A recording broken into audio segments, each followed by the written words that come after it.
네.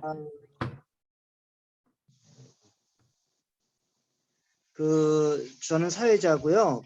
발표자분들이 15분 정도를 목표로 하셔서 최장 20분을 넘지 않게 네. 발표를 해주도록 준비를 해주시고요. 어차피 지금 줌으로 회의하기 때문에 자세한 숫자 같은 거 보여주셔도 잘 못 보거든요. 네. 자꾸 하니까. 그래서 약간 그런 거 감안하셔가지고 발표를 효율적으로 해주셨으면 좋겠습니다. 그리고 시간을 너무 지나가면 토론자들한테 시간을 드릴 수가 없으니까 하여간 네. 20분은 안 넘긴다. 그걸 목표로 하셔가지고 발표를 듣도록 하겠습니다. 그래서 새해 발표를 먼저 하고 토론도 모아서 하겠습니다. 괜찮겠죠? 네, 좋습니다. 네. 딱 2시가 돼서 시작을 하겠습니다. 한국정보회계학회 학술 발표대에 참가해 주신 여러분 감사드리고 저는 오늘 세션 1 사회를 맡은 네, 알겠습니다. 네. 네, 세션 1 지방재정 연구 네트워크 사회를 맡은 전홍익대학교 교수, 제가 작년에 정년퇴직을 했기 때문에 전입니다. 김경호 교수입니다. 모두들 참가해 주셔서 인사드리고요. 오늘의 발표 논문은 3편입니다. 그래서 먼저 숭실대의 김용수 박사님과 노희천 교수님의 지방자치단체 기금운영 성과 분석 결과 보고 개선 방안, 그리고 두 번째 논문은 목포대의 박찬영 박사님의 지방자치단체의 세출에 관한 연구, 박찬영 교수님, 그리고 지방보조금 및 출자 추정금에 관한 연구라고 부제가 달렸습니다. 그리고 이제 세 번째 논문은 숭실대 박진아 교수님의 정부 채무관리 보고 개선 방안, 이렇게 3가지고요. 전부 우리 지방재정과 또 정부 회계와 관련 있는 논문입니다. 토론자도 먼저 일단 소개를 해드리겠습니다. 첫 번째 논문에 대한 토론자는 지방재정공제회의 이계형 박사님이 토론해 주시겠고요. 두 번째 박찬영 교수님의 논문에 대해서는 지방행정연구원의 윤성일 박사님께서 토론해 주시겠습니다. 네, 윤성일 박사님 모셨네요. 세 번째 논문 박진아 교수님의 정부 채무관리 보고 개선 방안은 성균관대 정일환 박사님께서 토론해 주시겠습니다. 자, 그러면 아까 제가 잠깐 말씀드렸습니다마는 발표자께서 먼저 논문을 15분에서 20분 내로 발표를 먼저 해주시고, 3분 다 발표를 해주시고 이어서 3분의 토론을 듣도록 하겠습니다. 자, 그러면 김용수 박사님 먼저 첫 번째 논문 발표해 주시기 바랍니다. 네, 지금 화면이 공유가 되고 있나요? 네, 되고 있습니다. 네. 자, 그럼 발표 시작하겠습니다. 제목은 지방자치단체 기금운용 성과 분석 결과 보고의 개선 방안이고요. 저는 숭실대 회계학과 박사 김용수라고 합니다. 자, 목차는 먼저 서로 말씀드리고 연구 배경하고 선행 연구 검토하고요. 자, 그리고 기금운용 성과 분석 결과 보고 현황하고 어떤 문제점들이 있는지, 그리고 마지막으로 개선 방안과 이제 결론으로 매짐하겠습니다.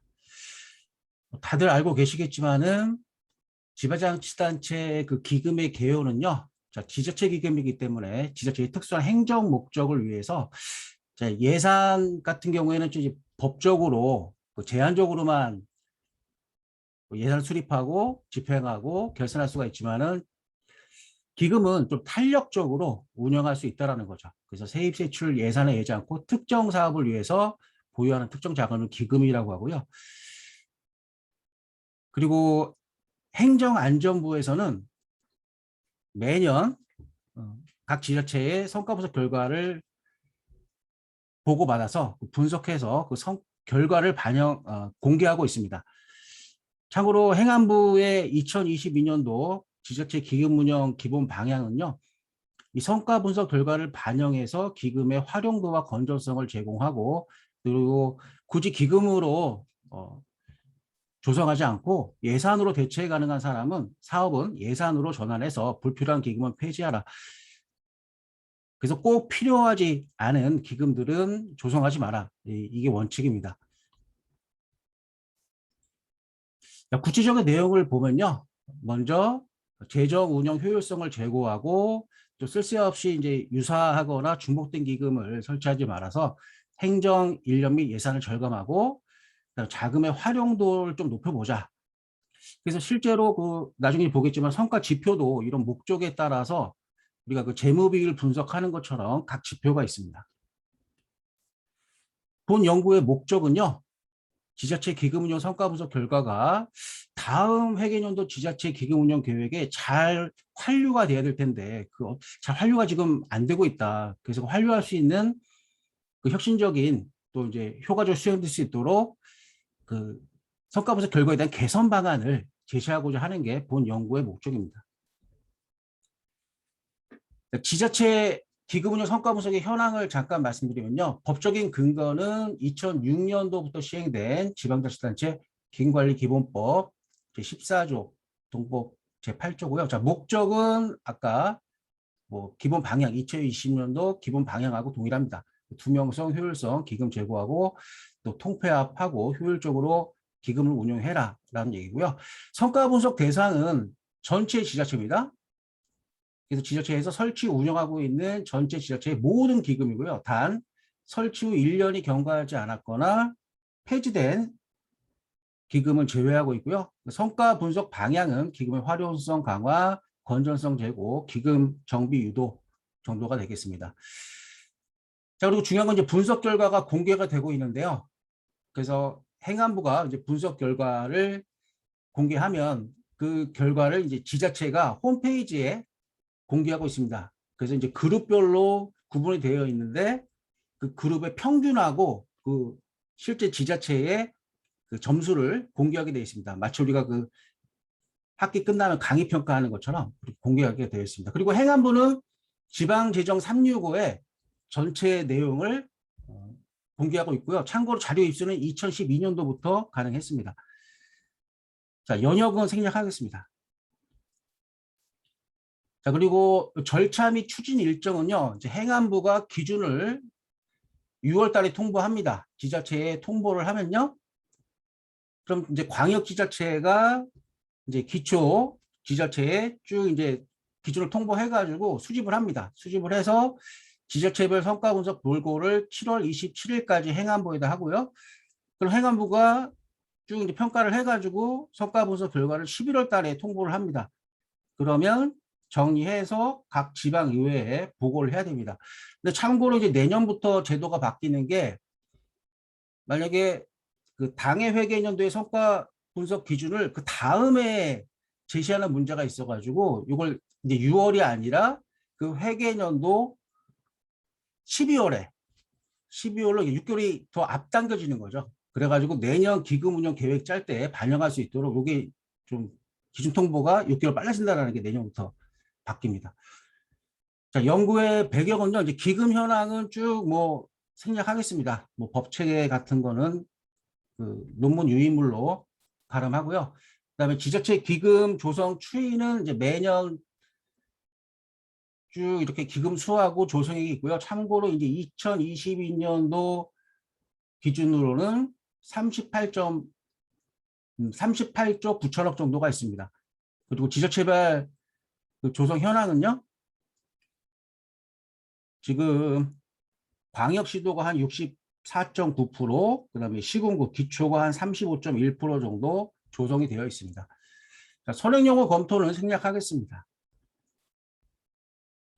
참고로 제가 이 두 개의 논문을 이제 주의 깊게 많이 참고했는데요. 참고로 허명순 2012와 양지숙 2019년도는 이 두 분이 전부 다 감사원에 소속된 연구원에서 근무하시더라고요. 그래서 아무래도 감사도 많이 하시니까 좀 이쪽에 좀 좋은 보고서를 쓰신 것 같습니다. 자, 다음은 이제 성과 분석 결과 보고 현황을 볼 텐데요. 지방재정 365에 공개되어 있는 2013년도부터 2022년도, 회계년도는 1년 전입니다. 쭉 분석을 했고요. 자, 그리고 이제 지자체를 그룹별로 나누는데요. 그 기준은 인구 기준하고 재정 기준으로 나눕니다. 그래서 시 75개는 각각 이렇게 4개 유형으로 구분하고요. 군도 4개 유형으로 인구하고 재정력에 따라서 또 자치구는 서울을 이제 1, 2로 나누고요. 광역은 역시 1, 2로 구분해서 이 그룹별로 평가한다라는 거죠. 이제 성과분석 지표를 이제 나름대로 선행연구를 참고해서 구분했는데요. 먼저 지표가 쭉 있습니다. 근데 지표 이 기금 운용 성과분석 지표인데요. 그래서 설치 조성하고 집행하고 운영 관리하고 기타 가감점을 구분해서 요거 이제 하나하나 현황을 정리했습니다. 그래서 현황은 뭐 아까 뭐 숫자는 뭐 굳이 말씀하지 않자라고 말씀하셔가지고 이제 숫자는 이제 기금 정비율이 있고요, 조성액, 기금 수가 있고요. 이 정도 이제 추세를 보이고 있습니다. 그다음에 일몰제 적용률은 이제 지금 2016년도 이후로는 이제 일몰제가 완전히 100% 적용됐기 때문에 지금 뭐 99.1이었는데 이제 100%가 적용이 됐습니다. 참고로 기금 조성은 웬만하면은 꼭 필요하지 않으면 웬만하면 기금을 조성하지 말라는 지표의 취지입니다. 그다음에 통합관리기금 설치 운용 또 지표가 있는데요. 얘는 뭐냐면 우리 그 향약 두레처럼 만약에 뭐 같은 광역 내에 기초단체가 있다면 재정이 어려우면 서로 좀 도와줘라. 뭐 그런 취지입니다. 그래서 설치를 이제 하는 거를 이제 권장하고 있고요. 2019년도 현재 전국에 미설치가 144개고 설치가 99개고 이렇게 현황이 있습니다. 그 다음에 이거 이제 지출액 실적인데요. 뭐 한 번씩 그 논문은 자료가 있으니까요. 보시면 되고. 그다음 재정 안정화 기금은 요거 좀 재정이 안 좋아질 수 있으니까는 이제 시기별로 그러니까 뭐 비상금 가지고 있듯이 좀 설치를 하라는 겁니다. 그래서 뭐 긴급 재난이나 이런 상황이 발생하면 쓰라는 거죠. 웬만하면 설치하라는 겁니다. 전국에 2019년도 기준으로 243개가 설치가 되었고요. 그다음에 이제 얼마만큼 실적이 있었는가도 지표가 있습니다. 지금 이제 기금 설치 및 조성 성과 지표고요. 그러니까 사업비 편성 비율은 기금을 조성했으면은 사업에 쓰라는 얘기입니다. 그래서 사업에 많이 편성해서 쓰라는 얘기고요. 자, 이거는 높을수록 바람직한 거고요. 2019년도 기준으로 한 19.5% 정도 사업비가 편성되어 있습니다. 그다음에 편성만 하면 뭐하냐? 실제로 집행을 해야지. 그래서 그걸 이제 편성한 사업비 중에 얼마만큼 집행했느냐. 그래서 2019년도 기준으로 집행률이 전국이 77.8%. 그래서 광역이 58 정도가 있고요. 또 요거는 이제 광역 지자체입니다. 그다음에 기초는 여기 있는데요. 기초는 81.5% 정도가 2017년도고요. 이 표가 너무 연도가 많아져가지고 연도를 구분했습니다. 다음은 경상적 경비 비율은 웬만하면은 경상적으로 기금이라는 건 특수한 사업 목적을 위해서 고유 목적 사업을 써야 되는데 경상적으로 나가는 지출은 웬만하지 경비는 사용하지 말라는 겁니다. 근데 거의 뭐 0.2%밖에 안 되니까요. 큰 문제는 없는 것 같습니다. 다음은 이제 기금 운영 및 관리에 대한 성과 지표인데요. 위원회 운영이 얼마만큼 적정하게 되어 있는가. 그래서 기금도 이제 심의위원회가 심사를 하는데 그래서 기금 수 대비 민간 전문가가 50% 이상인지 연간 2회 개최했는지 평균 참석률 2분의 1인지 또 3분의 2는 더 권장하겠죠. 그래서 이렇게 점수를 쭉 내고 있습니다. 그다음에 미회수 채권은 혹시 채권 중에 못 받은 게 있는가? 운용을 잘 해라. 그래서 미회수율 평균은 2019년도 기준으로 37.7%고요. 다음 일반 기타 특별회계 기준 의존율은 뭐냐면 기금은 그 목적에 따라서 별도로 조성을 해야지 그 일반 회계나 특별회계에서 그 돈을 가지고 사용하면 안 된다는 겁니다. 자, 이런 지표들이 있고요. 그다음에 기타 가감점이 이제 들어왔습니다. 그래서 필요에 따라서 점수를 더 주거나 감점하고 있습니다. 자, 그럼 현재 지자체 성과분석 결과부의 문제점을 정리해 보겠습니다. 일단은 획일적인 방금 봤지만 그 획일적인 지표로 성과평가를 하기 때문에 개별 기금의 특성이 반영되지 못하고 있다. 그리고 실제로 성과분석이 담당 부서에서 개별적으로 이루어진다는 문제점이 있다. 자, 그리고 실제 지자체에서 우리가 방금 봤던 그 성과 지표를 구체화해서 평가하기가 어렵다라는 거죠. 또 실제로는 담당 부서에서 자체 평가를 하고 있기 때문에 실효성이 없다라는 겁니다. 그리고 제일 중요한 거는 이 기금 운영 성과 평가 결과가 내년 기금 계획 세울 때 활용되지 못하고 있다는 게 가장 큰 문제점으로 생각이 됩니다. 자, 여기 넘어가겠습니다.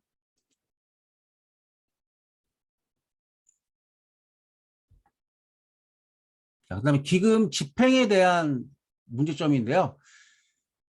일단은 기금 외 목적으로 사용하면 안 되겠죠. 자, 그런데 이제 그런 것들을 이제 제대로 평가하지 못하고 있다라는 겁니다. 그래서 경사적 범위 문제는 거의 없었고요.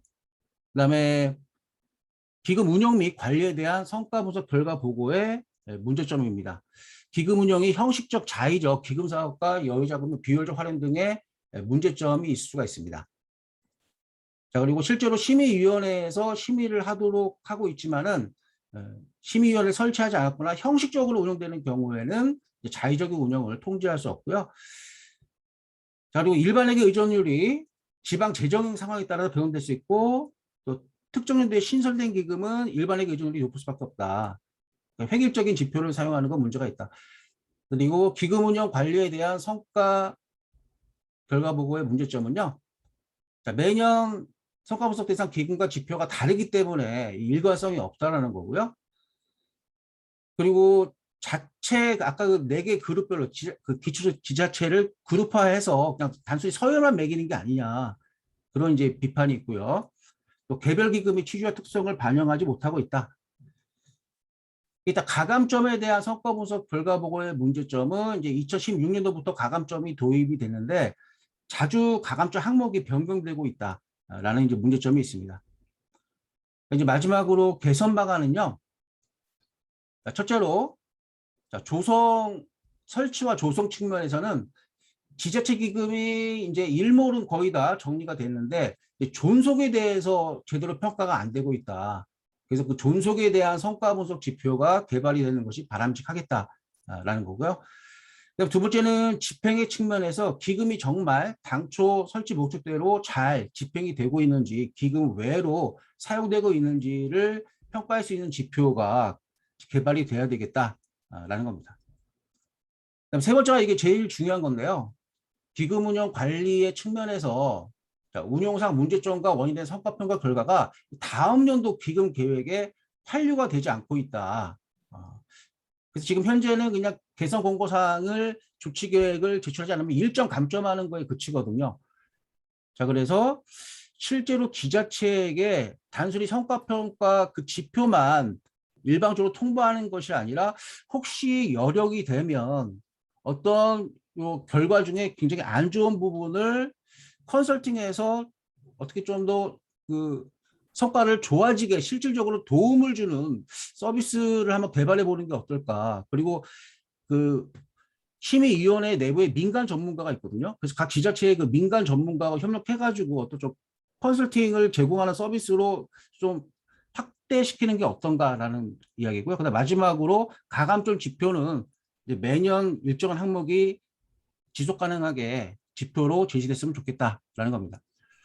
결론은 다 뭐 말씀드렸고요. 참고로 이제 한 개만 말씀드리면은 이제 개별 지자체 자료가 아니라 지방지제 365에 공시되어 있는 행안부의 이 전체 자료이기 때문에 2차 자료를 사용했기 때문에 분석에 제약이 있다는 한계점이 있습니다.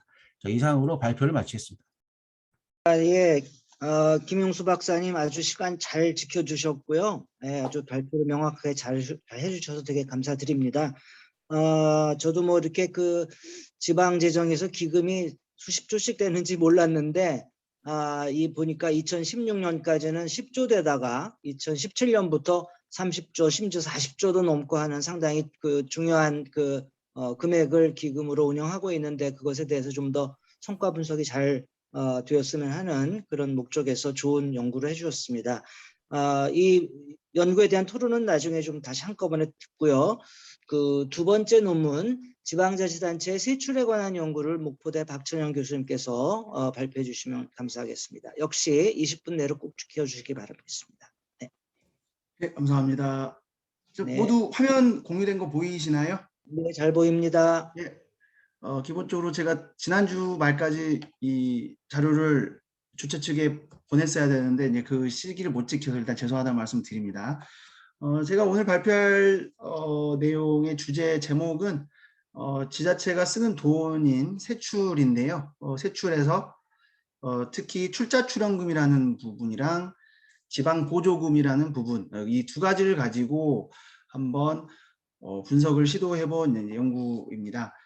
제가 이제 여기 이제 본론에서 설명을 드리겠지만 사실은 제가 하고 싶었던 내용은 퍼블릭과 프라이빗의 차이를 좀 보려고 했던 건데 이제 그거가 아직 좀 솔리드하게 결과가 나오지 못해서 제목에 넣는 건 위험하다 싶어서 제목에는 아직 넣지 못했습니다. 그래서 가장 먼저 그 연구의 중심부터 말씀을 드리면 아까 제가 말씀드린 것처럼 퍼블릭과 프라이빗의 차이이거든요. 근데 이제 우리가 보통 행정학에서 퍼블릭과 프라이빗의 차이를 생각을 하면 전통적으로 어떤 조직이 이거는 과연 공공조직이냐 아니면 뭐 민간 조직이냐 조직론에서 주로 퍼블릭과 프라이빗의 차이가 많이 연구가 돼 왔죠.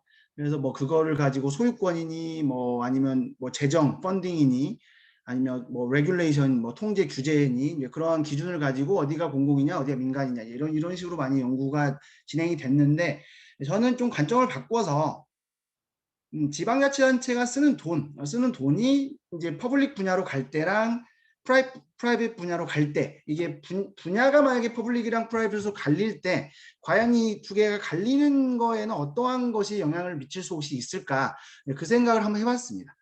그래서 조금 일반적인 퍼블릭 프라이빗 행정학 논문과는 좀 많이 결이 좀 다른데 한번 이제 이건 탐색적인 시도고 아직 이제 진행 중이라서 제가 윤석열 위원님께는 이제 거듭 제가 그 양해를 구했는데 그래서 이제 좀 탐색적으로 그렇게 한번 시도를 해본 겁니다.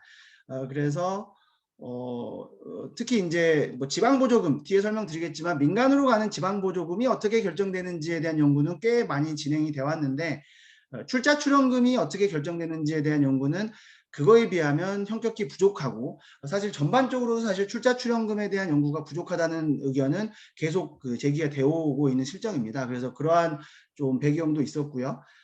그래서 이제 그 두 가지의 결정 요인은 이제 공사 관점에서 좀 비교를 해보면서 얘기를 좀 풀어갈 생각이고 이제 이 부분도 사실은 제가 이제 이 어디 학회에서 말할 수 있는 정도의 확실성이 있냐라고 했을 때는 좀 아직 많이 부족한데 그냥 아주 간단하게 과연 두 개 그러니까 출자 출연금이랑 지방보조금 간에 서로 관계가 혹시 있을까 그 생각도 해봤는데 그거에 대해서도 아주 간략하게 좀 다뤄봤습니다. 그래서 뭐 기존의 연구들은 주로 여기 지금 방과후 1, 2, 3으로 이제 대표되는 주제로 많이 연구가 되어 왔는데 저는 이제 이거를 이제 퍼블릭 프라이빗이라는 좀 새로운 나름의 새로운 관점에서 좀 바라보겠다 그런 말씀을 드리겠다는 거고 그리고 이제 여기서 다루고 있는 출자 출연금이랑 지방보조금은 대체적으로 우리가 그 예산 분류해 보면 이렇게 그 막대 그래프로 되어 있는 7, 8가지로 이제 분류가 되어 있잖아요, 지금. 근데 대부분의 지금 제가 연구를 하고 있는 세출 분야가 다 녹색 부분, 경상 이전에 해당이 됩니다. 그러니까 이게 사실은 지방재정에서 패티한 사소한 부분을 다루는 건 아니고 대단히 지방재정에서 큰 부분을 다루는 거기 때문에 일단 너무 사소한 걸 다루는 건 아니라는 거 그거를 조금 이거를 통해서 알려드리는 거고요.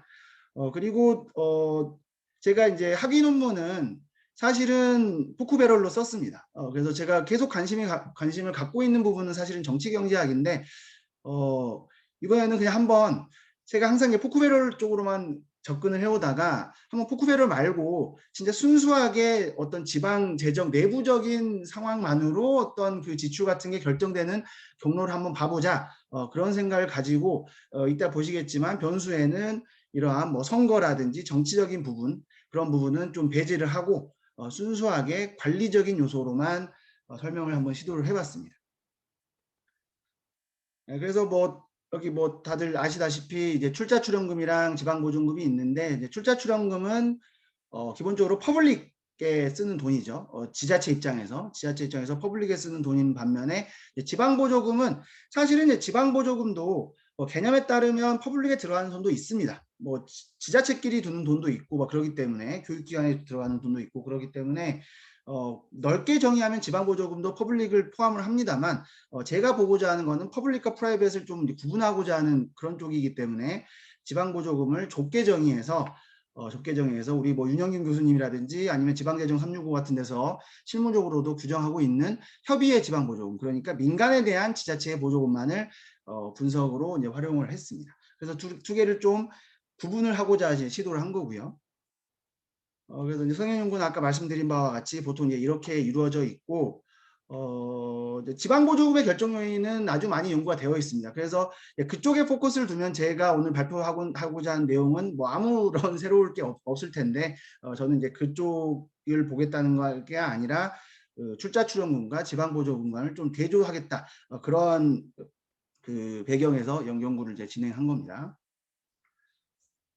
뭐 다행히도 제가 이제 보고자 하는 기간 동안에 우리나라 전국 243개 지자체가 모두 다 존재를 했습니다. 물론 사실은 그 사이에 뭐 바뀌는 경우가 있긴 있었는데, 그런 부분은 임의로 여기 반괄호 3번과 같이 좀 조작을 했고요.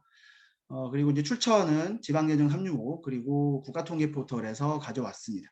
그리고 이제 저는 아무래도 예산보다는 지금 제가 하고자 하는 연구가 세출, 직접 쓴 거기 때문에 직접 쓴 결과를 보고자 하는 전단 정에서 예산 말고 결산 자료를 활용했습니다. 그래서 모든 자료가 이제 결산에 좀 입각한 그런 성격을 갖고요.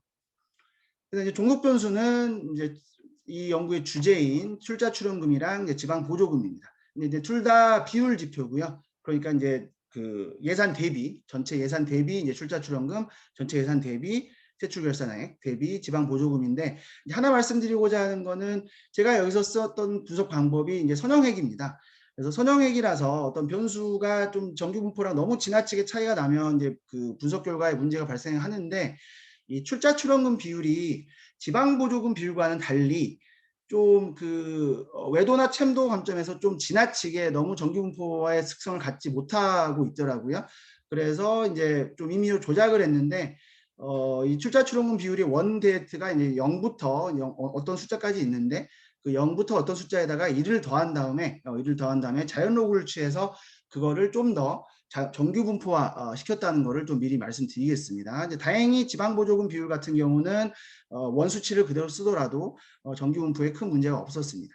그래서 이 두 가지가 이 연구에서 쓰였던 이제 종속 변수가 되겠고, 이제 개념은 뭐 이렇게 되어 있습니다.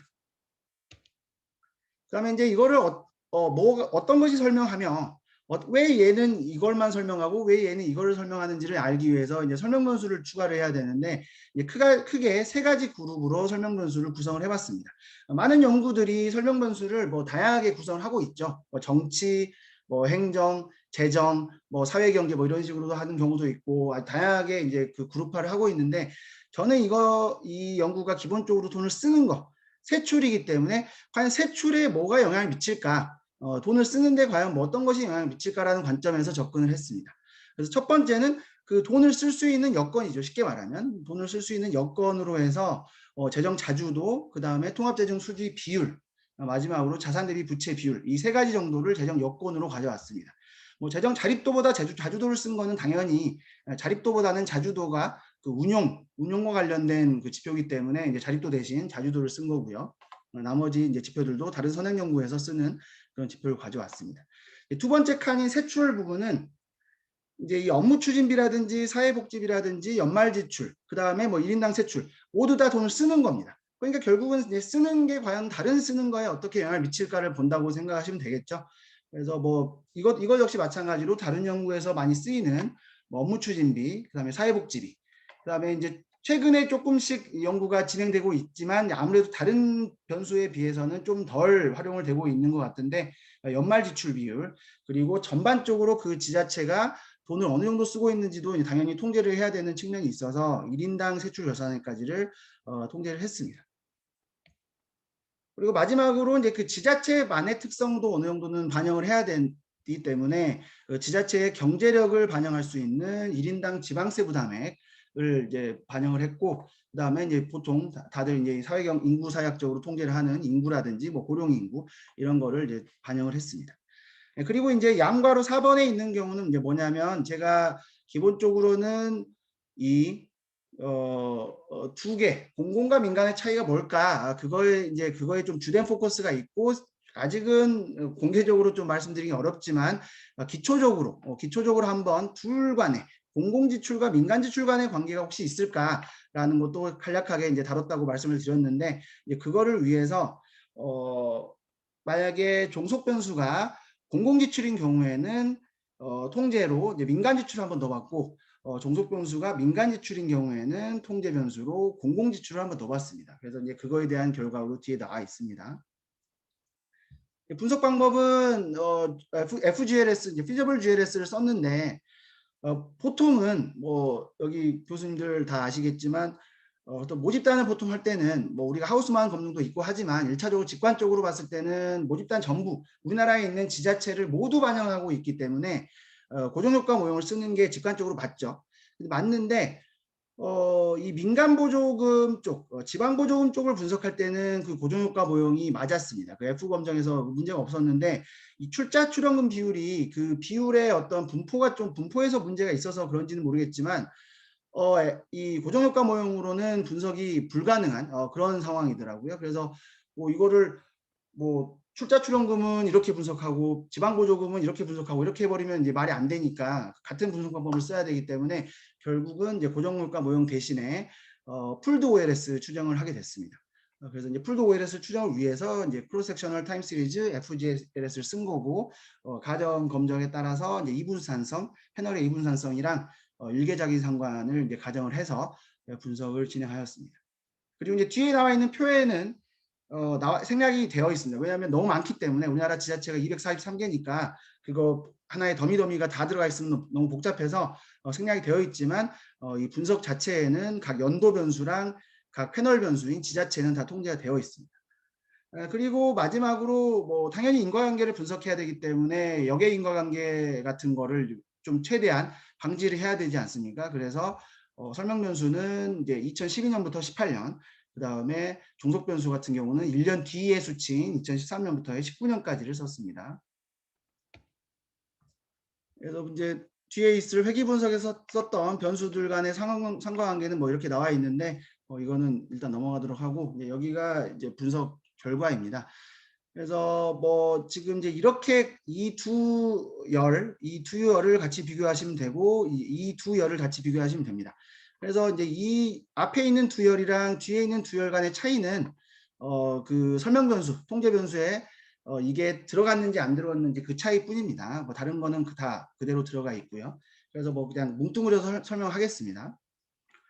그래서 제가 이제 설명을 여기다 이제 써놨는데 아마 윤석열 위원님께서 이걸 보시면서 이게 무슨 소린가 약간 하셨을 수도 있는데 제가 간단하게 설명을 드려보겠습니다. 기본적으로 이제 제가 여기는 FGLS만 나와 있지만 사실은 되게 다양한 분석 모형으로 돌려봤습니다. 다양하게 돌려봤는데 아까도 말씀드린 것과 같이 출잔 출연금을 설명하려고 할 때 이 변수 가지고 설명하려고 하면 그 모형이 안 맞다는 경우가 종종 나왔습니다. F검정도 마찬가지고 여기와 같이 뭐 왈트 카이 제곱을 쓴 경우에서 그랬는데, 지금 이 모형만 봐도 알 수 있듯이 출자 출연금을 설명하는 변수보다는 아무래도 지방보조금을 설명하는 이러한 재정 변수가 훨씬 더 많은 것이 이제 나타나는데, 저는 이제 이거를 아까 제가 말씀드린 이 모형 자체가 잘 안 맞는다, 핏이 잘 안 된다라는 거랑 결부시켜서 설명을 드리면, 이 출자 출연금 같은 경우는 제가 처음에 가정을 했던 정치행정 이원론, 그러니까 순수하게 제가 이제 행정 내부 관리적으로만 이 세출을 설명하고자 하고 시도했다고 말씀드리지 않았습니까? 근데 그걸로는 좀 쉽지 않다는 얘기가 될 수 있을 것 같아요. 이 재정 여건만으로는 이 공공 쪽 지출인 출자 출연금을 설명하는 유의미한 변수도 없을 뿐더러 모형 자체의 핏도 많이 떨어지기 때문에 기본적으로 그러면 지자체가 돈을 쓸 때, 지자체가 민간에다 민간에다 돈을 쓸 때는 아무래도 그 재정 여건이나 어떤 세출 특성에 따라서 그게 좀 좌지우지가 되지만, 이 공공 쪽 출자 출연금으로 들어가는 돈에는 아무래도 그쪽이 좀 영향력이 덜하거나 없다. 그렇다면 결국 이게 무슨 의미냐?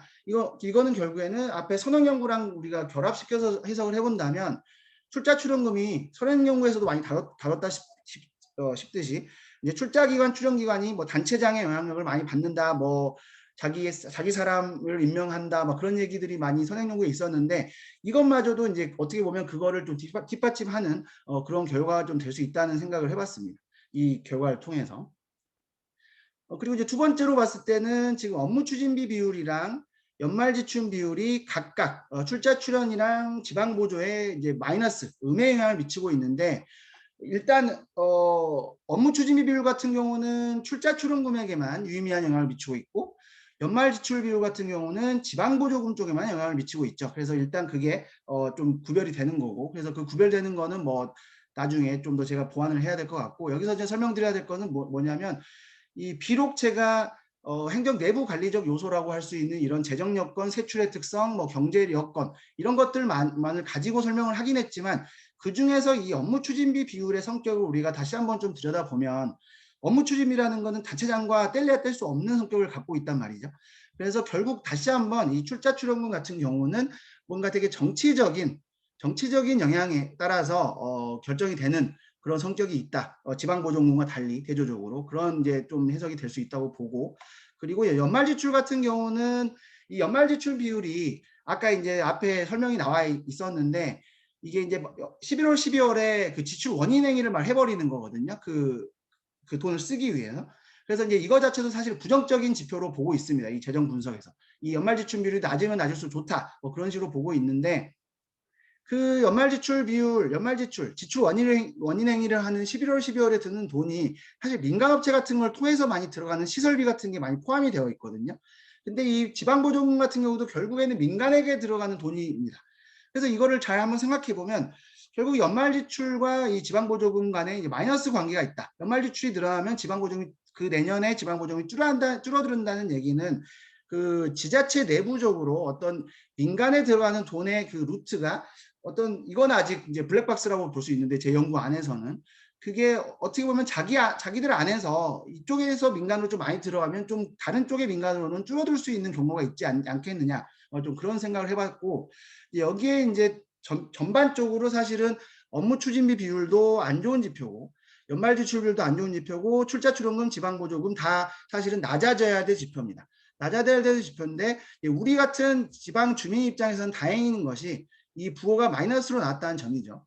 왜냐하면 나쁜 것끼리 만약에 플러스가 나와버리면 계속 이게 확대 재생산 돼버린다는 뜻이 될 수가 있는데, 마이너스라는 거는 어느 정도는 이게 어떤 좀 부정적인 게 늘어나면 다행히 다른 나쁜 거는 좀 줄어든다. 그런 좀 해석이 가능하지 않을까라는 생각을 해봤고, 그리고 이제 이 부분은 제가 아직 그 저만의 해석을 못 내렸습니다. 지금 여기 보시면 1인당 세출결산액, 그러니까 각 지자체별로 1인당 돈을 얼마 쓰는지에 대한 지표인데, 그거는 이 출자 출연 지방보조금과 무관하게 공이 다 마이너스의 부호를 유의미하게 보이고 있습니다. 그래서 이거를 제가 계속 고민을 했습니다. 지난주 계속 고민을 했는데, 제 능력으로는 도저히 이게 해석이 안 돼서, 오늘 이제 여기 계시는 윤석열 위원님한테 좀 도움도 받고 해서 좀 이걸 좀 해결해 나가고자 합니다. 그리고 마지막으로 이제 여기 부분 있죠. 이제 여기 부분도 보시면 유의미합니다. 일단 뭐 되게 단순하긴 하지만 공공이 민간에게도 마이너스, 민간이 공공에게도 마이너스입니다. 그래서 서로 이게 뭐 우리 입장에서는 다행인 거죠. 둘 다 나쁜 지표이기 때문에. 그래서 서로 약간 대체하는 어떤 기제가, 우리는 알지 못하는 어떤 기제 같은 게 작동하고 있지 않겠느냐, 그런 좀 생각을 해봤습니다. 그리고 사실 이제 지금 여기 있었던 종속 변수는 비율 지표고, 비율의 변화율 지표도 이제 우리가 생각을 해볼 수 있지 않습니까? 근데 이제 비율의 변화율을 쓰는 경우에 어떤 문제가 있냐면, 이 출자 출연금이나 지방보조금 둘 다 너무 이게 좀 그 아웃라이어 같은 게 너무 커집니다. 그래서 아웃라이어를 뭐 임의로 빼는 방법도 있긴 한데, 뭐 제가 이렇게 막 그렇게 좋아하는 그런 거 아니라서, 비율의 변화율을 또 어떻게 우리가 제가 반영을 해야 될지도 좀 고민을 하고 있습니다. 혹시 시간이 다 됐나요? 예, 지금 결론 내리셔도 됩니다. 예.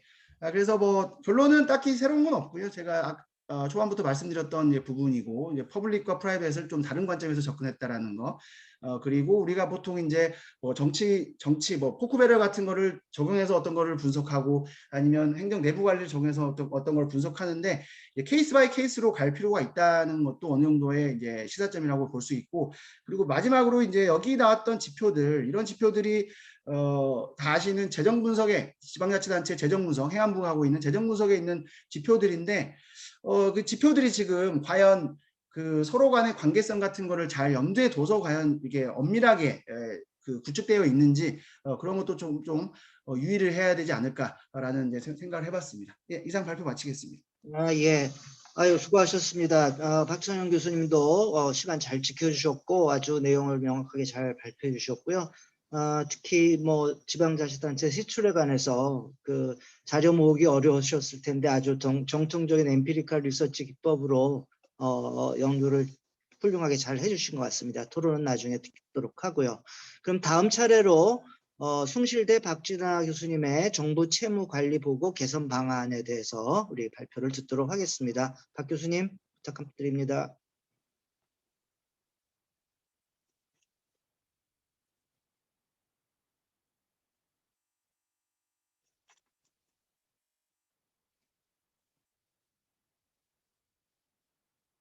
네, 박진아 교수님 발표하시죠, 박진아 교수님.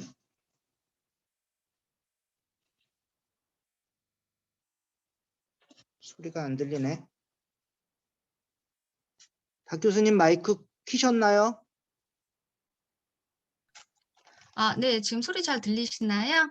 네, 이제 들리기 시작했습니다. 네, 네, 감사합니다. 네, 안녕하세요. 저 숭실대학교 박진하입니다. 저는 이제 그 정부 채무관리 보고 개선 방안이라는 이름으로 먼저 그 학회에 발표 신청을 했었는데요. 그 연구 스콥을 이제 여기가 이제 지방 재정 관련되는 그런 내용을 다루다 보니까 제가 지방 채무관리 보고 개선 방안으로 스콥을 조금 좁혀서 연구를 진행하였습니다. 그래서 이후 또 기회가 되면 이거를 정부 채무관리 보고 개선 방안으로 조금 넓히고자 합니다. 예, 발표를 시작하겠습니다. 네, 먼저 죄송합니다. 네, 먼저 목록은요. 개요 말씀드리고요. 논문의 순서를 따라서 지방자치단체 채무관리 보고 및 근거 법령 그리고 채무 관련해서 많이 아시는 것처럼 간단한 그 채무 현황 그리고 지방채 발행 전망 및 실적 관련한 통계 같이 공유를 해보도록 하겠습니다. 그리고 또 선행 연구 검토 일반적인 선행 연구와 함께 본 연구에 조금 도움을 받았던 그런 선행 연구 최근 선행 연구를 한 2가지 정도 좀 중점적으로 소개를 드리고자 합니다. 그리고 마지막으로는 중요하게 이제 현행 보고 방식과 관련해서 저는 이제 회계학 전공인데요. 이 회계학, 특히 관리회계적인 입장에서 조금 같이 논의해보고 싶은 그런 부분들을 한번 정리해 보았습니다.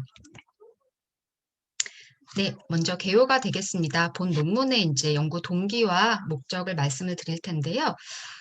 일단은 이제 지방 채무 관리 보고에 관한 이제 개선 방안 논문입니다. 그래서 이제 지방 채무에 대한 그 내용을 한번 정리를 해봤는데요.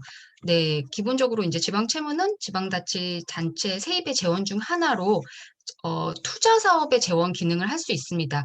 그래서 사실은 지금도 지방채 발행 관련해서는 특정 투자 산업의 투자에 대해서 최종적으로 얼마의 채무 지방채를 발행할 것이며 또 상한 계획, 뭐 이자 지급 계획은 어떻게 되어 있는지를 보고를 하도록 하고 있습니다. 근데 저희 나라의 경우는 이제 선행 연구를 봐도 그렇고 이제 실제를 봐도 그렇고 전반적으로 이제 지방채 시장이 활성되지 못해서 관련 연구도 지방채 발행의 활성화라든지 혹은 지방자치단체의 뭐 자율성 그리고 재정 건전성을 높이는 이제 그런 방안으로 연구가 되어 왔던 것 같습니다. 그런데 이제 저의 연구 목적은 이제 기존에 그런 중요하게 논의되었던 그런 내용에 더해서 결국은 3번째 동그라미에 있는 것처럼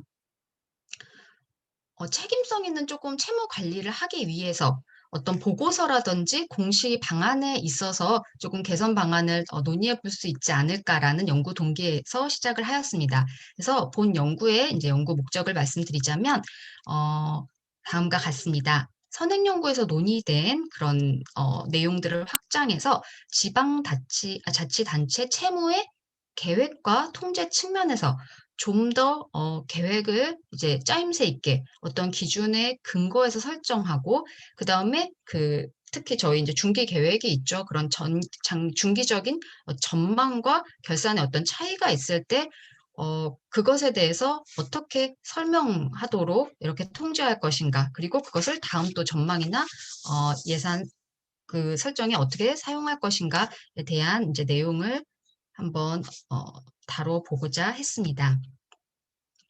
네, 그래서 목차에서 말씀드린 것처럼 지방자치단체 채무관리 보고 및 이제 근거 법령을 간단하게 공유하고자 합니다. 이제 많이 잘 아시는 내용이어서 간단하게만 보고 넘어가겠습니다. 첫 번째로는 이제 지방자치단체 채무의 이제 기능을 조금 설명을 같이 해보고자 합니다. 일단은 뭐 정의는 잘 아시는 것처럼 어떤 지방채 채권이나 이제 차입금을 포함한 그런 채무가 되겠고요. 이제 두 번째 동그라미에서 보시는 것처럼 어떤 중요한 이슈가 있을 때 특히 투자 사업에 관련해서 자금 조달이 필요할 때 지방채를 발행할 수 있도록 철저히 이제 계획 중심으로 저희는 사실상 지방채를 발행하고 있다고 보여집니다. 그런데 이처럼 이제 지방채를 포함해서 다양한 재원 가운데 저희가 뭐 이제 지방세도 있고 다양한 이제 세입 재원이 있는데 지방채를 발행하는 이제 그 이유, 지방채를 발행해서 재원을 조달하는 이유를 생각해 보자면 일단은 뭐 세입과 세출의 이제 균형을 맞추는 이제 그렇게 자금이 필요할 때 보완적인 기능도 하겠지만 그것이 결국은 이제 투자 사업을 지원하기 위해서 발행되기 때문에 사실은 어떤 투자를 할 것이며 그 다음에 관련해서 어떻게 지방채를 또 발행하고 상환할 것인지 그 관리하는 것은 굉장히 이제 중요하다는 생각입니다. 그리고 또한 그 관리가 실제로 발행하는 것과 이제 상환해 나가는 것에 시차가 있기 때문에 그 계획이 제대로 이제 수립이 되고 또 진행이 되어야 이제 세대 간 형평성을 또한 도모할 수 있다고 이제 생각을 합니다. 그래서 아시는 것처럼 뭐 지방자치단체 채무 발행은 한도액 지방채무 총액 한도제 도입에 따라 이제 그거의 기준으로 하고 있고요. 그래서 사실상 보면은 많은 지자체들이 본인이 이제 발행하고자 하는 어떤 계획에 그 실제로 지방채를 발행했다기보다는 계획은 계획대로 이제 수립이 돼 있지만 사실은 그 계획은 이제 총액 한도를 맞추는 느낌이고 뭐 당연히 맞춰야 하겠지만요. 결산도 결국은 이제 결산도 보시면은 결국은 이 한도를 맞추는 그러니까 뭐랄까 계획과 실제가 맞춰진다는 의미보다는 계획도 한도제를 맞추고 실제도 한도제를 맞추고 뭔가 한도제라는 수치를 맞춰야 된다는 데 더 초점이 있다는 듯한 느낌을 많이 받았습니다. 저는 보고서에서. 그래서 중요하게 이제 2006년 이제 지방채무 총액 한도제가 도입돼서 어떤 지방채 관련해서는 굉장히 이제 중요한 기준으로서 작용을 하고 있다는 생각이고요. 그래서 이제 그림 1에서 보시는 것처럼 재정 운용 및 채무 관련해서 결국은 이제 관계 법령이 있고 보고서가 이제 순차적으로 발행이 될 텐데요. 그림 1에서 보시는 것처럼 중기 지방 재정 계획에 관련한 보고서가 하나 있고 그럼 물론 심사를 거쳐서 그다음에 예산을 편성할 때 예산의 이제 첨부 서류로서 중기 지방 재정 계획이 이제 들어가고 그 다음에 이제 또 결산 자료에서 다시 한번 채무 현황이라든지 이제 지방채 관련 내용이 있고, 그다음에 마지막으로 이제 재정 분석 진단 관련해서도 이제 이때 재정 건전성 관련된 이제 그런 분석을 하고 있습니다. 그래서 전반적으로 이제 이 1년의 과정에서 지방채 발행 그리고 지방 채무 이 수준의 수치를 지속적으로 지속적으로 이제 확인을 할 수 있는데요. 일단은 전반적인 느낌은 이 많은 보고서들을 이제 저는 이제 종합 보고서 그리고 이제 서울시 거 중심으로 일단은 이제 지금 연구 초기 단계라 이제 살펴보았는데 일단은 굉장히 방대하고 어떤 자료는 조금 중복적이다라든지 어떤 자료는 과연 둘의 기준이 이제 둘의 관계에 대해서 과연 생각이나 설명이 있는가라는 이제 그런 생각이 많이 들었습니다. 그래서 이거를 인제 그 논문에도 제시하였지만 결국은 이제 그 관련 보고서는 요렇게 요약을 할 수 있을 것 같습니다. 첫 번째 행에서 보시는 것처럼 이제 중기 지방 재정 계획이 있어서 이곳에서 이제 전반적으로 재정 현황이라든지 재정 환경, 운용 방안을 방안이 제시되어 있고 지방채 관련해서는 어떤 사업에 대해서 이제 지방채를 어떻게 발행하겠다라는 이제 계획이 있습니다. 그다음에 이제 재정 공시를 이제 예산과 결산 기준으로 하는데 예산은 사실은 이제 당해년도에 대해서 그 앞에서 보시는 이제 중기 지방 재정 계획의 뭐 당해년도 계획 이제 그 수치를 당연히 이제 끌어와서 기준으로 하게 되겠고, 근데 이제 결산에 가서 보게 되면 결산에서는 이제 세입 재원별, 그다음에 연도별 현황에서 지방채로 얼마나 세입을 얼마나 재원을 조달은 했는지, 그리고 지자체 채무 현황이라든지, 그리고 지방채 발행 한도액 대비 실제 발행이 나와 있습니다. 그러니까 어떻게 보면은 계획이나 예산 대비 지방채 실제 발행액이 아니고, 이 결산 보고서에 공시된 거는 이제 지방채 발행 한도액에 대비해서 과연 한도액을 넘었나 넘지 않았나, 어떻게 보면 그 지표가 좀 더 중요하게 제시가 되어 있는 것 같습니다. 그리고 마지막으로 지방채 자체는 투자 사업별로 결국은 그 발행 이제 계획을 수립하는데요. 그래서 결산 공시에서는 그 포함 내역의 마지막을 보시면 주요 투자 사업 이제 추진 현황, 그래서 어떤 사업은 어떻게 추진이 됐고, 그 관련 재원 조달과 관련해서 지방채는 당해 연도에 얼마나 발행을 했고, 앞으로 향후 2개년, 그러니까 T+1과 T+2기에는 또 지방채 발행이 어떻게 될 것인가 내용이 나와 있습니다. 그래서 사실상 지방채 발행에 관련해서 첫 번째 그 열에 보시는 중기 지방 재정 계획에서 5개년 계획을 세우고, 그다음 다시 결산에 가시면은 그 당해년도 지방채 발행이 계획과 맞았나 라기보다는 그냥 한도에 맞았나라는 공시와 함께 전망과는 어떤 차이가, 계획과는 어떤 차이가 있었는지에 대한 사실은 설명을 알기는 어려운 상태에서 다시 향후 2개년도 투자 사업별로 지방채 발행 계획이 있는 요런 보고서 느낌이어서, 저는 사실은 계획과 이제 예산과 결산으로 이 넘어가는 과정이 약간은 그 연계성이 조금 더 확보되어야 하지 않는가라는 생각을 좀 해보았습니다. 그리고는 이제 잘 아시는 것처럼 세 번째 열에서 지방자치단체 이제 총합재정 보고서가 또 종합보고서로서 이제 발표가 되고 있고요. 그 다음에 전반적인 이 성과 관련해서 네 번째 행에 보시는 것처럼, 네 번째 열에 보시는 것처럼 재정 분석 종합 보고서가 발표가 되고 있습니다. 그래서 이제 여기서는 지방 여러 가지 재정 분석 지표를 가지고 이 성과 평가를 하고 관련해서 어떤 인센티브를 주거나 혹은 이제 계도를 하는 이제 그런 모습을 볼 수 있습니다.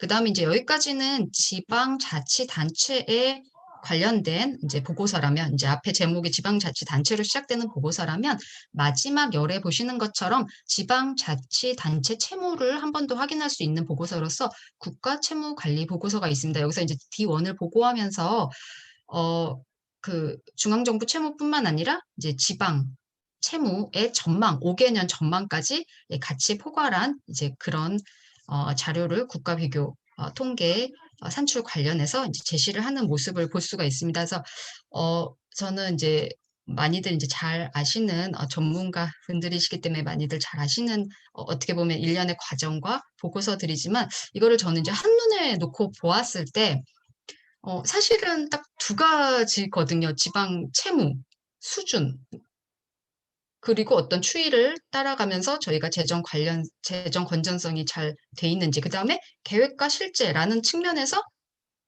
과연 계획성 있게 지방 채무 그 지방채가 발행되고 있는지, 이제 두 가지 이슈가 있을 텐데요. 과연 이 안에서 연계성이 충분히 존재하는지, 그리고 좀 더 뭐랄까 컴팩트하면서도 결국은 이제 주민이 주요 정보 이용자가 될 텐데요. 뭐 연구자나 이제 정부도 있겠지만 과연 주민이 핵심적인 정보를 뽑아낼 수 있는지, 이제 이런 생각을 많이 해보게 되었습니다. 좀 더 이제 요 관련해서 말씀을 드리자면, 이제 결국은 이제 전체 지자체를 다 통틀어서 종합 보고가 있을 것이고, 사실은 서울시를 비롯해서 이제 각각의 지자체별 보고서가 있을 텐데요.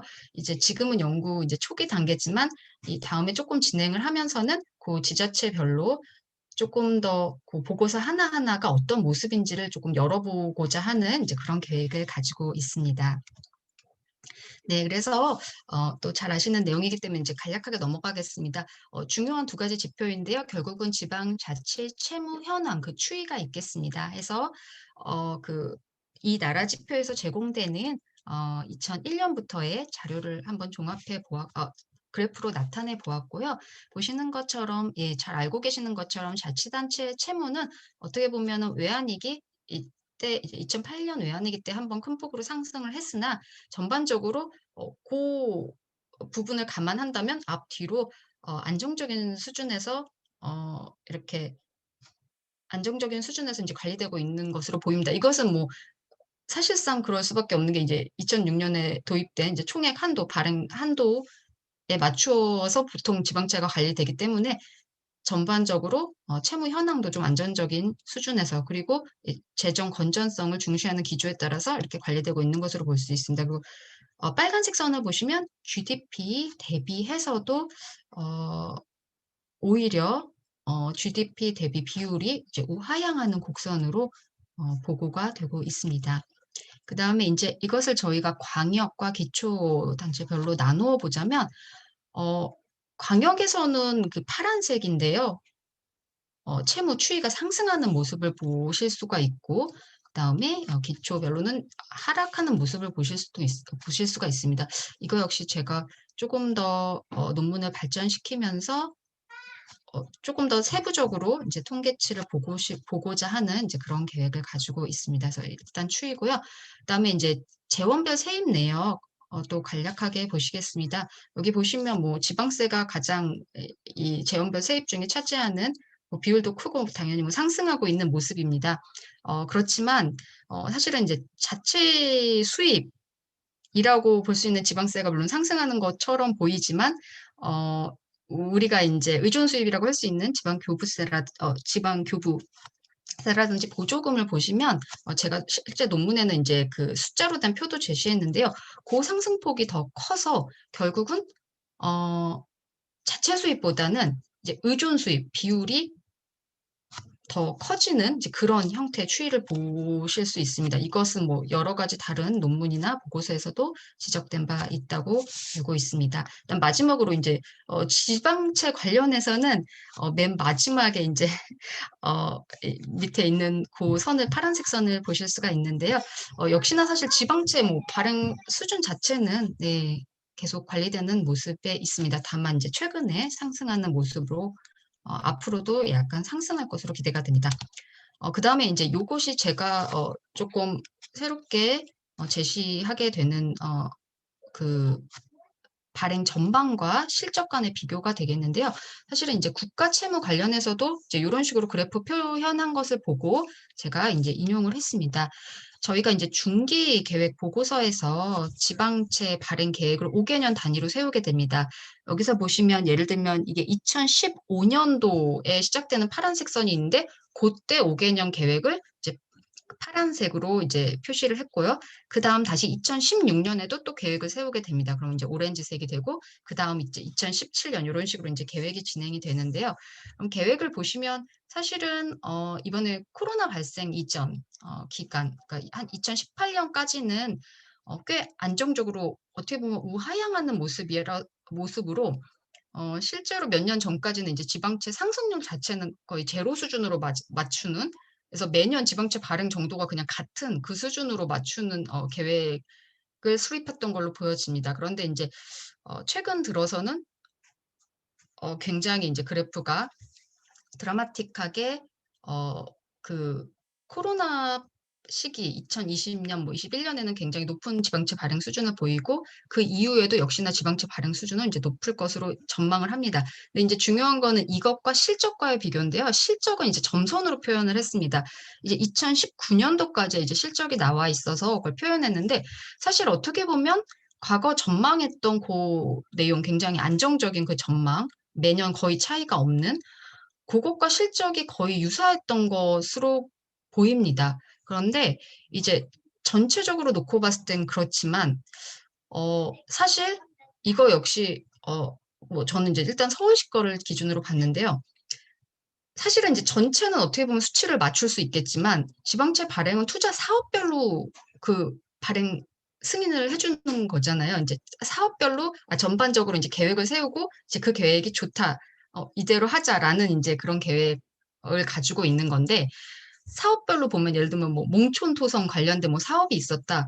그러면 그러니까 전체 수치는 어떻게 보면 연도별로 맞아가지만 그 사업 하나를 놓고 보면 당해 연도에 계획했던 거조차 그 당해 연도 결산과 맞지가 않고, 그다음 결산 보고서에 보면 그 다음 연도 이제 T+1, T+2기에 관련된 지방채 발행 계획이 나오는데, 그거는 바로 그 T기에 세웠던 계획에 나와 있는 그 다음 계획과도 또 맞지가 않습니다. 이런 식으로 사실은 세부적으로 들어가면 과연 우리가 이제 어떤 필요한 사업별로 이런 지방채를 발행한다는 그런 계획 수립 기준이 잘 지켜지고 있는지는 조금 의문인 부분이 있습니다.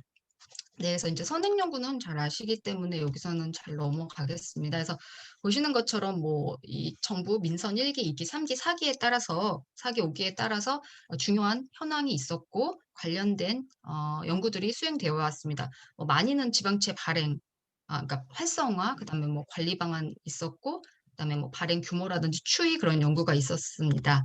근데 이제 저희 지금 연구와 관련해서는 세 가지 연구를 조금 중점적으로 보았는데요. 하나는 결국은 이 보고서 자체, 결산서의 이제 양이 과도하다는 지적 이미 있었고요. 그 다음에 또 이제 뭐 재정 분석 보고서 관련해서 과연 이것이 실효성 있는가라는 실증 분석 연구가 교수님 조금 시간 빨리 스피디하게 해주세요. 네, 그러겠습니다. 네, 있었고요. 그 다음에 마지막으로는 이제 본 연구와도 조금 연계가 있겠지만 결국 계획과 예산이 연계성 있게 있었는지 수치 비교하는 연구들이 있었습니다. 그래서 현황에 대한 총평은 사실 뭐 어떤 계획이 있고 예산 수립하고 결산 가능 과정, 어떤 절차라든지 여러 가지 이제 보고 정보들은 굉장히 이제 이미 충분하고 그 절차도 잘 지켜지고 있다고 봅니다. 하지만 결론적으로는 요 마지막 동그라미 보시는 것처럼 질적으로 좀 더 유용한 정보를 제공하기 위한 노력이 필요하지 않나 생각이 듭니다. 그래서 개선 방안은 첫 번째는 중기지방재정계획 설정의 적정성, 그리고 계획과 실행 간의 차이에 대한 분석을 조금 강화할 필요가 있을 것 같고요. 그다음에 두 번째로는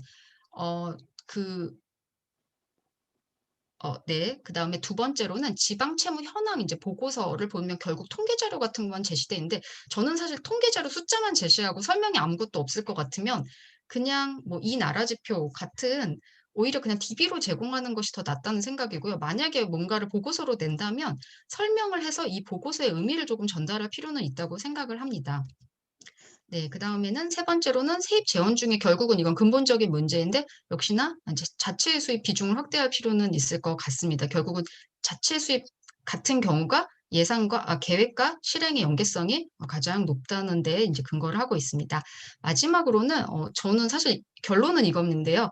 이제 이미 추진 중이지만 주민이 알기 쉬운 공시 및 보고서로서의 이제 개선이 굉장히 중요하다고 생각합니다. 이거는 이미 이제 추진 중인 바가 있기 때문에 저희 이번 학회를 지원해 주시는 쪽에서도 이미 추진 중인 바가 있기 때문에 이 정도로 저도 이제 중요하다는 것을 강조를 드리면서 마무리를 하겠습니다. 그래서 결론을 말씀드리자면 충분한 혹은 너무 많은 통계 자료는 있지만 오히려 그것이 전달하는 시사점은 정보 이용자 입장에서는 다소 부족하지 않는가라는 생각을 했습니다. 그래서 의사결정에 정말 도움이 되는, 그리고 계획과 통제 관점에서, 그러니까 이 표를 만들기 위한 보고서가 아니고 정말 핵심적인 내용을 신경을 써서 만드는 이제 그런 보고서를 작성할 필요가 있다는 느낌입니다. 거기에 주의는 주민 참여라는 취지를 살리기 위해서 역시나 주민이 알기 쉬운 그 방향으로 가는 것에 대해서 또 전적으로 동의하는 바입니다. 네, 이상 네, 발표 기회를 주셔서 감사드리고요. 발표를 마무리하도록 하겠습니다. 감사합니다. 네, 수고하셨습니다. 세 분 발표자께서 효율적으로 발표를 해주셔서 원래 계획했던 시간이 뭐 잘 지켜질 것 같습니다. 세 분 토론자께서 제가 중간에 끊지 않을 테니까 시간만 넘지 않게 한 7분, 8분 정도 사이에서 토론을 연달아 해주시기 바라겠습니다. 먼저 지방재정공제의 이기영 박사님 먼저 토론해 주십시오.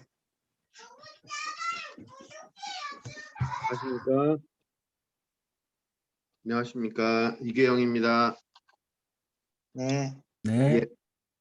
예, 먼저 그 김용수 교수님 발표해 주신 지방자치단체 기금 운용 성과 분석 결과 보고 개선 방안 잘 들었습니다.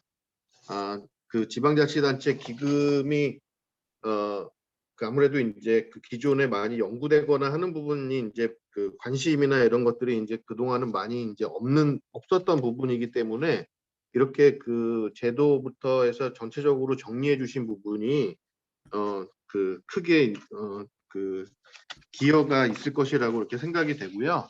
그리고 그 논문에서 말씀하신 그 지금 지방자치단체가 가지고 있는 기금 제도의 어떤 문제점, 비효율적인 부분에 대한 부분, 그리고 뭐 존치평가, 어떤 성과지표들의 어떤 그 문제점, 이런 그 문제점들을 그 세부적으로 다 나눠서 이제 짚어주신 부분에 대해서 공감을 하고 있습니다. 그리고 이제 개선 방안으로 제시해 주신 성과지표, 그러니까 존속 여부를 판단하는 성과지표에 대한 그 개발 방안이랄지, 그리고 당초 이제 설치 목적대로 지금 제대로 사용되고 있는지 점검할 수 있는 그런 이제 지표, 그리고 이제 특히 그 결과들을 환류할 수 있는 체계, 이런 것들이 이제 개선 방안으로 제시해 주신 것에 대해서 그 동의합니다. 그럼 저는 이제 추가적으로 두 가지 말씀을 드리고 싶습니다. 그래서 첫 번째는 이제 그 말씀해 주신 것처럼 특히 논문에서 이제 제가 그 재밌게 본 부분은 지방자치단체의 어떤 이런 그 기금을 그 평가하는 이런 그 지표들이 그동안 어떻게 변해왔는지를 이제 한눈에 보여주셔서 그런 것들이 이제 그런 히스토리 이런 것들이 이제 좀 재미있었고요.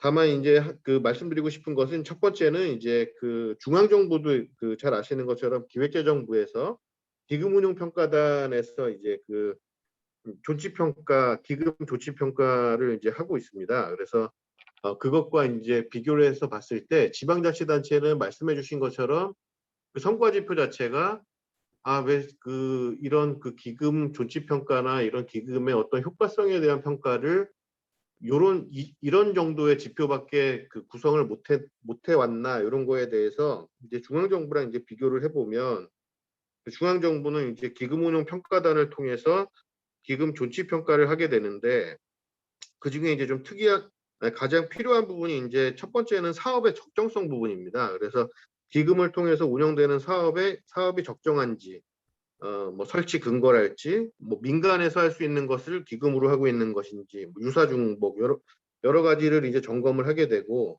그리고 이제 재원 구조가 적정한지, 운영이 잘 되고 있는지, 이런 것들을 이제 보게 되고, 이제 마지막으로 기금 존치의 타당성을 이제 평가를 하게 되고요. 거기서 어떤 그 당초에 어떤 목표를 달성했는지, 기금이 유사중복이 있는지, 이런 것들을 이제 종합적으로 존치 평가를 하게 되는데, 그게 이제 그 중앙은 이제 3년 주기로 하게 되면서 이런 그 각 세 개 분야별로 종합적인 기금에 대한 어떤 그 스크린, 어떤 그런 그 전반적인 평가를 통해서 이제 뭐 존치냐 개선이냐 여러 가지 이제 의견을 주게 되는데, 지방자치단체는 이 그 논문에서 말씀해 주신 것처럼 그런 부분들이 종합적으로 보여지는 게 아니라 이제 그 단순히 어떤 사업의 적정성 면에서는 집행률만 보고 있고, 그리고 그런 그 지표들이 종합적으로 그 기금의 존치 여부를 판단하기에는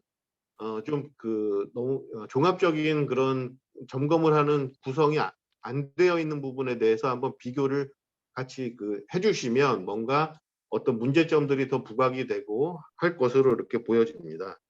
물론 이제 그 중앙 정부는 이제 전체 한 부처가 한 70개 정도 기금을 가지고 하고 있고, 그 3년 주기로 평가하기 때문에 좀 더 이제 깊이 있게 평가가 되는 반면에, 지방자치단체는 사실 이제 기금 앞에서 그 이제 현황으로도 보여주셨지만 2012년도 대비해서 이제 2020년도에 그 중간에 이제 조금 변화가 있었지만 전체적으로는 큰 변화가 없거든요.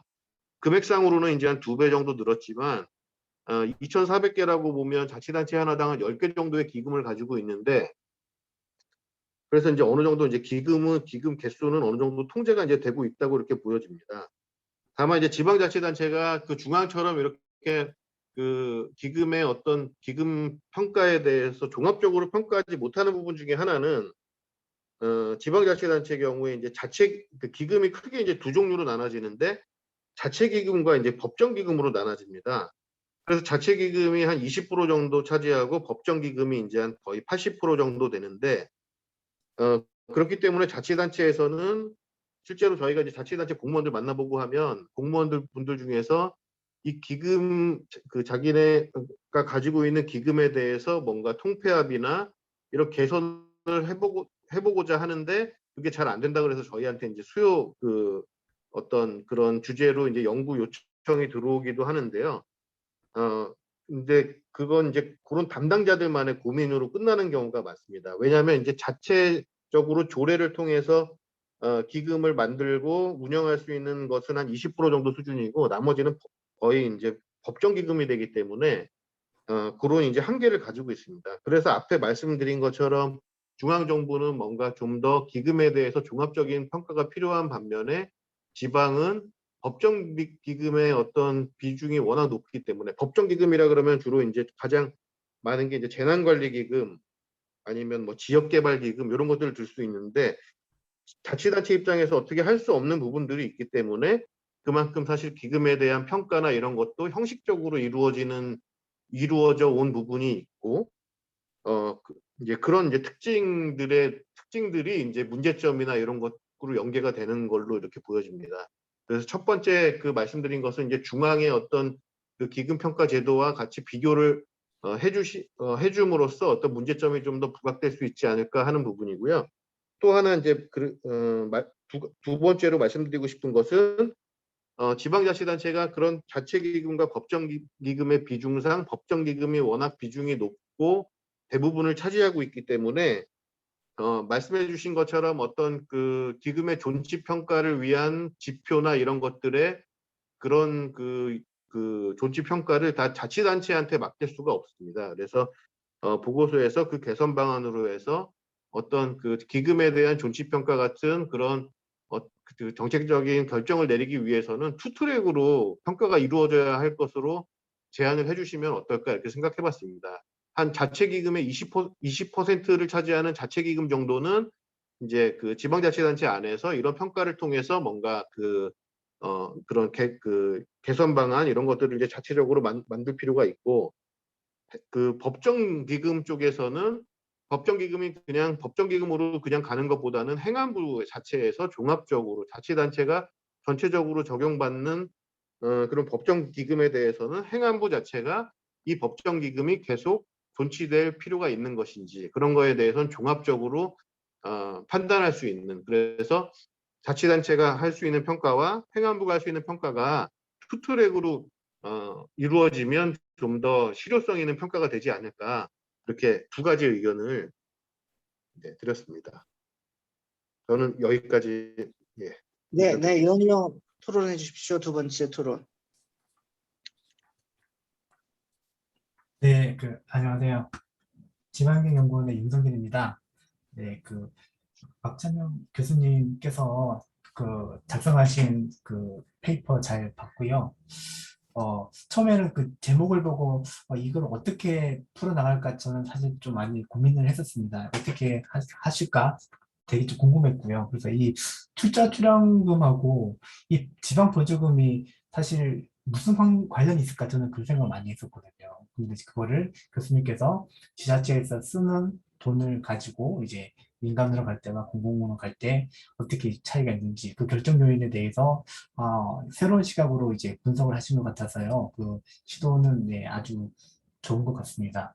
그래서 처음에는 원래 이 지방 보조금이라고 한 게 사실 민간만 대상으로 하는 것도 아니고 그런 것들을 다 일일이 발견할 수 있을까라는 그 의문이 들었는데 그 교수님께서는 이 본 논문에서 협의의 지방 보조금에 초점을 둬서 그렇게 하셨다고 하신 것 같고요.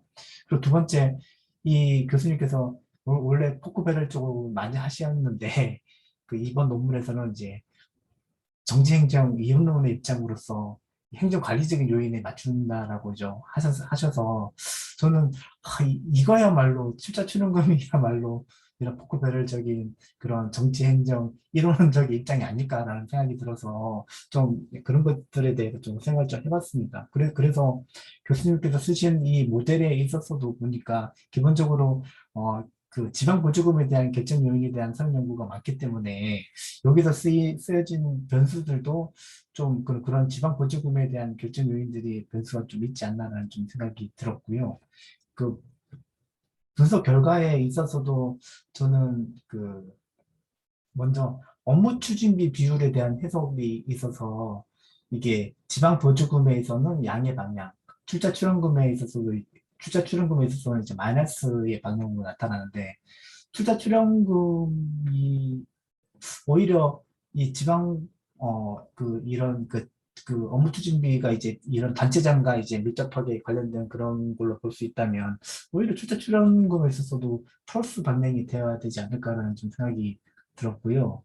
두 번째, 이 연말 지출 비율과 관련해서 실질적으로 지방 보조금에 있어서는 이제 관련된 뭐 평가라든지 정산 등이 있어가지고 연말 등에 지방 보조금에 대해서 대부분 이제 상반기에 가급적이면 8월, 9월 달에 많이 쓰는 쪽으로 되어 있는데 이런 것들에 대한 것들이 연말 지출에 대한 비율과 이 지방 보조금에 대한 관련이 이제 이게 마이너스로 떠가지고 이런 것들에 대한 해석을 좀 다시 한번 봐야 될 것 같습니다. 그리고 그 교수님이 말씀하신 그 1인당 세출 결산액이 이거 전체에 대해서 지금 마이너스로 지금 뜨고 있지 않습니까? 그래서 이게 기본적으로 뭔가 에스티메이터가 잘못한 것이 아닌지 좀 뭐 다른 변수가 좀 고려를 해야 되지 않을까 좀 생각을 좀 해보고요.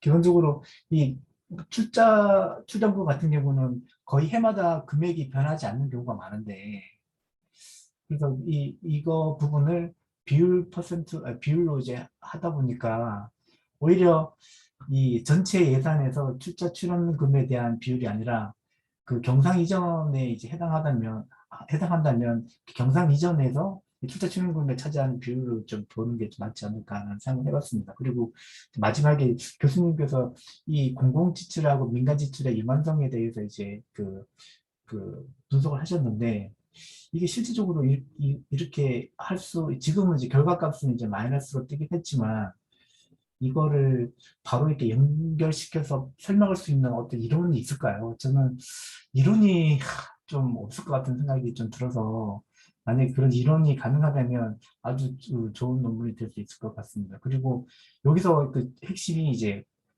공공지출하고 민간지출인데 그러면 민간지출을 어떤 거를 봐야 되냐가 좀 중요할 것 같습니다. 그래서 실질적으로 공공지출은 그 인건비, 공무원들 인건비, 그리고 뭐 투자 출연금 뭐 이런 것들 빼고는 실질적으로 다 민간지출로 봐야 되지 않나요? 그래서 그 민간지출에 대한 개념 정의를 좀 정확히 하시고 하면 이 좀 더 좀 명석한 결과가 나타나지 않을까라고 생각을 해봤습니다. 네, 이상으로 마치도록 하겠습니다. 예, 마지막 토론해 주십시오. 네. 예, 안녕하세요. 지방채무관리보고 개선 방안이라고 박진하 교수님 그 발표에 대해서 토론을 맡은 성균관대 정의원입니다. 뭐 제가 잠깐 그 파워포인트 슬라이드로 요약을 해가지고 그냥 잠깐 얘기를 하도록 하겠습니다. 그래서 이제 먼저 교수님께서 발표하신 내용 정말 잘 들었고요. 특히 그 지방채무관리보고 관점에서 이 관련된 이 정보를 어떻게 제공하고 있는지 여러 가지 제도를 그 하나의 관점에서 일괄적으로 요약을 제시해줘가지고 굉장히 많은 걸 배울 수 있었던 그런 기회였던 것 같습니다.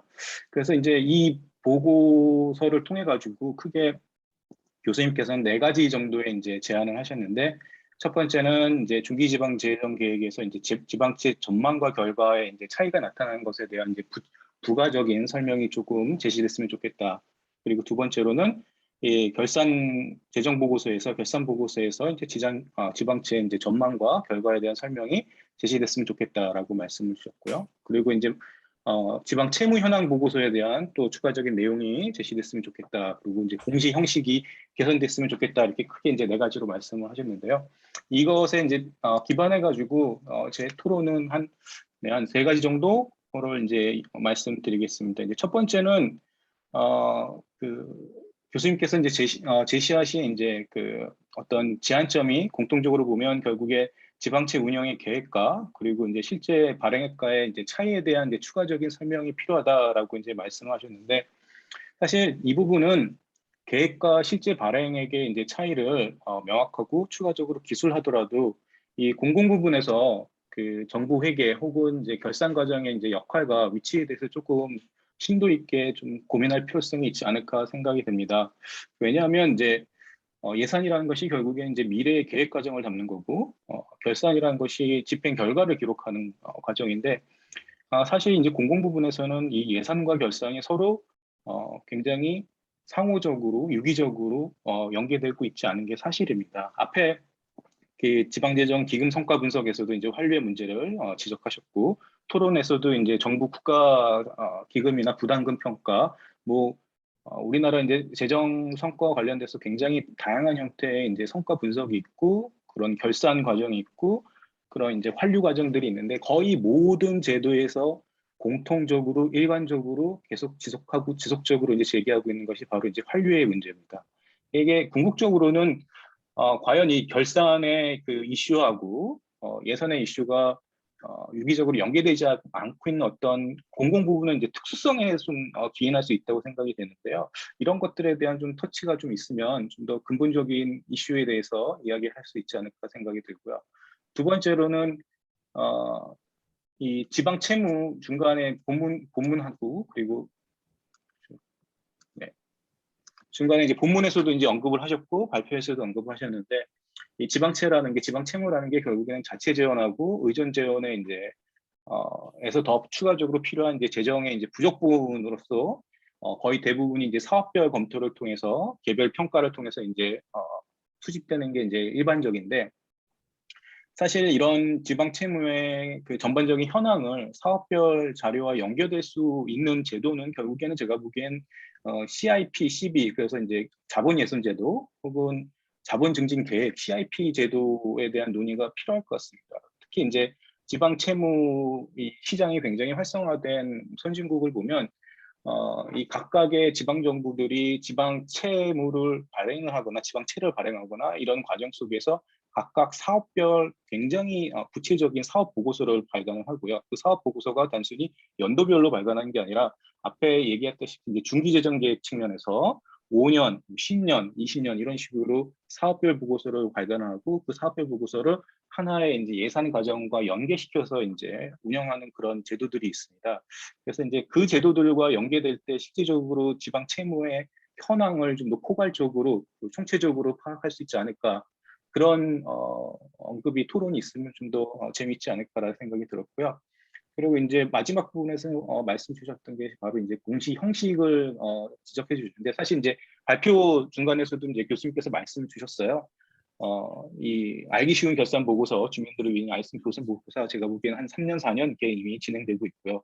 그리고 이제 실질적으로 이런 결산 보고서에 대한 니즈가 나왔던 것이 앞에 그 손행 연구에서도 얘기했고 많은 이제 전문가 분들께서 지적했던 것과 같이 결산 정보가 굉장히 과다하다. 이런 과다한 결산 정보를 조금 축약적으로 요약해서 질적인 정보를 제공할 필요성이 있다 해가지고 나온 게 이제 알기 쉬운 결산 보고서인데, 이 결산 보고서와 이제 관련돼서 추가적으로 조금 더 이야기를 해주시면 좀 더 재밌지 않을까라는 생각이 들었습니다.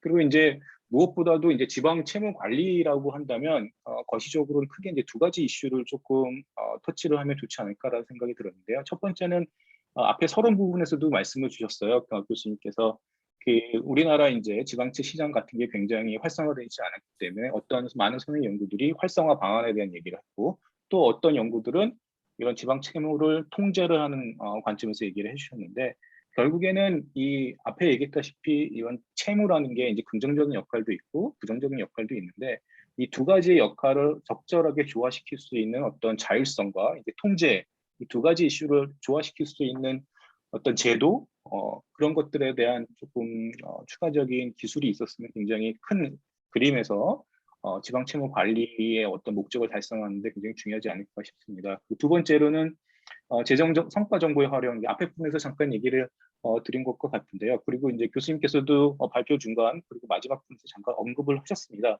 뭐 통계 자료를 산출하고 뭐 적절한 내용을 기술하는 것도 의미가 있지만 실질적으로는 이 산출된 정보를 어떻게 활용하고 이 정보를 어떻게 활용해서 의미 있고 유용한 시사점을 도출하는 것이 굉장히 더 중요해졌다라고 이제 말씀하셨는데, 실질적으로 지난 10년 동안에 이제 우리나라 이제 국가 재정뿐만 아니라 지방 재정 정보의 양과 그리고 이제 질을 본다면 굉장히 많은 발전이 이루어졌습니다. 근데 이제 아직도 지속적으로 제시되고 있는 것이 이야기가 이렇게 많은 형태의 재정 정보가 산출되고 있는데 과연 이게 얼마만큼 우리가 활용하고 이용되고 있는지에 대한 얘기가 굉장히 부정적으로 이야기를 계속 진행되고 있습니다. 그래서 교수님께서 특히 이제 관리 회계 관점에서 이제 전문가적 식견을 갖고 계시니까 어떤 기업가적인 이제 부분에서 어떻게 이런 정보들을 활용할 수 있도록 유인 체계를 만들고 또 어떻게 이제 거버넌스를 구축하는 그런 여러 가지 시사점을 조금 민간 부분의 시사점을 이제 정부 부분에 좀 가져오신다면 조금 더 이제 굉장히 시사점이 있는 그런 연구가 되지 않을까라는 생각을 해봤습니다. 그리고 이제 뭐 마이너하게 잠깐 얘기를 드리면 아까 중간에 이제 중기재정 계획 얘기를 말씀을 많이 하셨는데 실질적으로 중기재정 계획이라는 게 계획을 세우고 거기서 나오는 그 다음 연도 2000년도, 3000년도 이제 5년차 계획들이 거의 롤링 베이스에 의해서 만들어집니다. 우리나라는. 그래서 이제 2000년도, 3000년도, 4000년도, 5000년도에 이제 계획이 실질적인 어떤 자료를 가지고 뭔가 계획을 하기보다는 굉장히 어떤 단순적인 그런 수치를 이제 제곱을 해주는 그런 거에 이제 그치는 경우가 많고요. 그리고 실질적으로 중간에 보시면 그 중기재정 계획이 1차하고 2차는 굉장히 흡사하게 나타나는 건데 이거는 실질적으로 중기재정 계획을 작성하는 과정을 보면은 3차년도부터가 실질적인 재정 예측이 들어갑니다. 1차년도고 2차년도는 거의 이미 예산이 진행되고 있는 상태에서 얘기를 하고 있기 때문에 실질적으로 계획과 실제 액을 비교할 때는 3차년도 이후를 비교하는 게 조금 더 적절하지 않을까라는 생각이 들었습니다. 네, 저는 토론은 여기까지 마치도록 하겠습니다. 네, 세 분 수고하셨습니다. 뭐 발표자, 토론자께서 효율적으로 잘 발표해 주셔서 한 5분 정도 시간을 남겨주셨는데 토론하시는 과정에서 이제 질문도 있고 하니까 우리 세 분 발표자께서 그 질문에 대한 답변 간단하게 해주셔서 먼저 김용수 박사님부터 혹시 답변하시거나 아니면 코멘트 더 하실 일이 있으시면 간단하게만 말씀해 주십시오. 없으시면 안 하셔도 됩니다. 네. 예, 그 생략하겠습니다. 그러세요. 다음에 그럼 박찬영 교수님은 혹시 뭐 토론 내용에 대해서 답변하실 게 있으신가요? 네, 잘 반영해서 더 좋은 논문으로 발전시키겠습니다. 예, 그럼 마지막으로 박진아 교수님 어떠세요? 네, 박 교수님 안 계세요? 네, 저기 바쁘셔서 아마 이제 지금 계세요? 소리 들리시나요? 네네. 제가 사실은 발표 자료 준비한 거 이상으로 토론을 준비해 주신 것 같습니다. 그래서 정일환 교수님 진짜 감사드리고요. 말씀하신 내용 잘 반영하도록 하겠습니다. 감사합니다. 네, 네. 세 분 모두 뭐 간단하게만 답변해 주셔서 저한테 한 3분쯤 남은 것 같은데 저도 뭐 이렇게 크게 말씀드린 거는 없고 오늘 사실 기금하고 기금 어떻게 보면 회계제도의 큰 틀에 속하는 거라고 볼 수 있고 세출 관리, 채무 관리 이렇게 아주 두 가지 중요한 지방재정 관리 이슈에 대해서 세 분이 연구를 해주셔서 어떻게 보면 또 좋은 토론도 해주셔서 오늘 저희 그 1분과를 후원해 주신 한국지방재정공제회에서도 굉장히 기뻐하실 것 같습니다. 여기에 나온 연구 성과 또 앞으로 물론 더 개선되어야 되겠습니다만은 이것을 실무에 많이 반영하시고 또 행정안전부의 지방재정 정책의 아주 주춧돌이 되는 그런 좋은 연구가 되리라고 생각을 합니다. 어쨌든 뭐 참여해 주신 모든 분들께 감사드리고 또 발표자 토론자 외에도 단순 참여해 주신 분들이나 후원해 주신 분들이 이걸 보고 계시다면 모두 감사드리도록 하겠습니다. 그러면 뭐 시간 딱 맞춰서 한국정부회계학회가 주최하는 학술 발표대회 제1분과 지방재정연구 네트워크 발표를 마치도록 하겠습니다. 네, 모두들 수고하셨습니다. 고맙습니다. 수고하셨습니다. 수고하셨습니다. 예, 수고하셨습니다. 네, 이제 네. 나가셔도 됩니다. 저도 나가겠습니다.